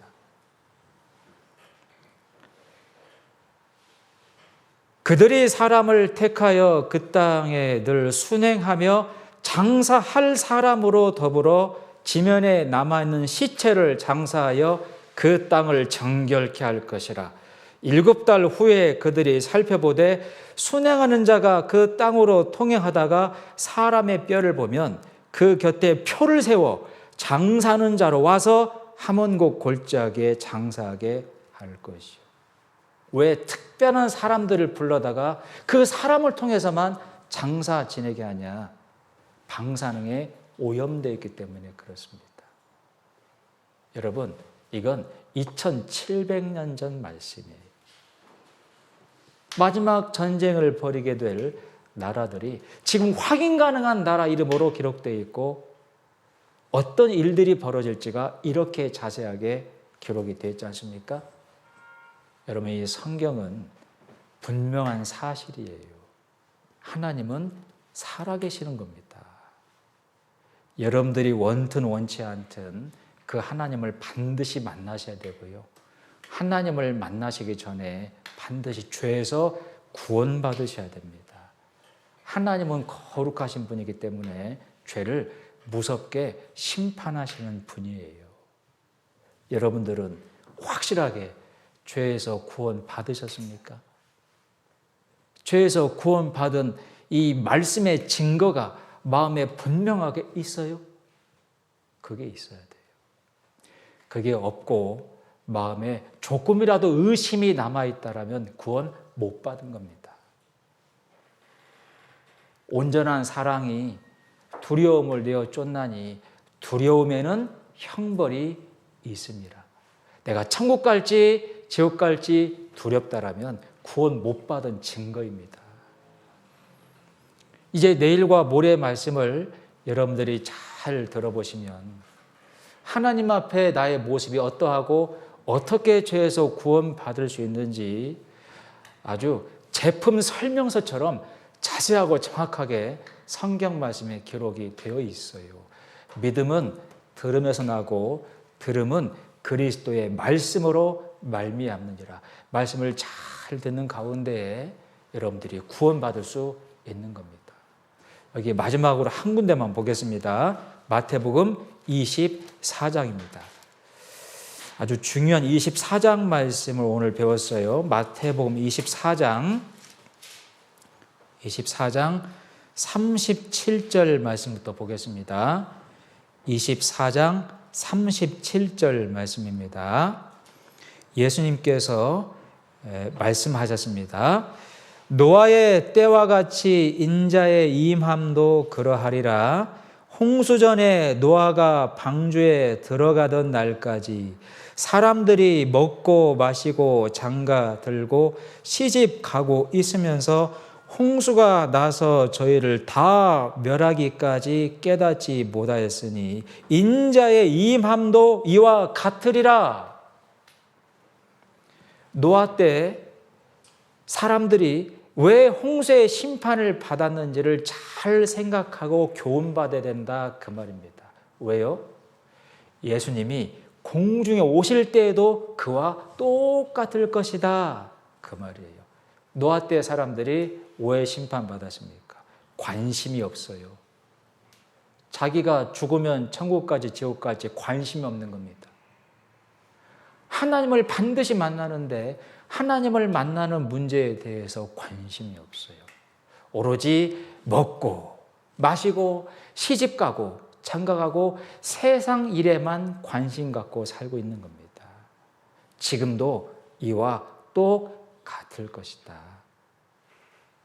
세상 일에만 관심 갖고 살 것이 아니고 여러분의 영혼의 문제, 여러분의 죽음의 문제, 하나님을 만나는 문제에 대해서 정말로 관심을 가지고 이번에 확실한 답을 가지셔야 됩니다. 기도하시겠습니다.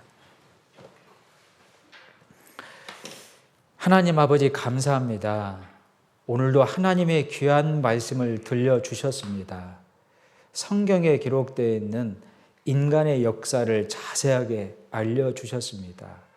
우리에게 분명한 믿음을 갖게 하셨고 살아계신 하나님을 만날 준비를 하도록 경고해 주셨습니다. 말씀을 듣고 있는 한 사람도 빼놓지 않고 모든 분들이 구원받아 하나님 만날 준비를 할 수 있도록 도와주시옵소서.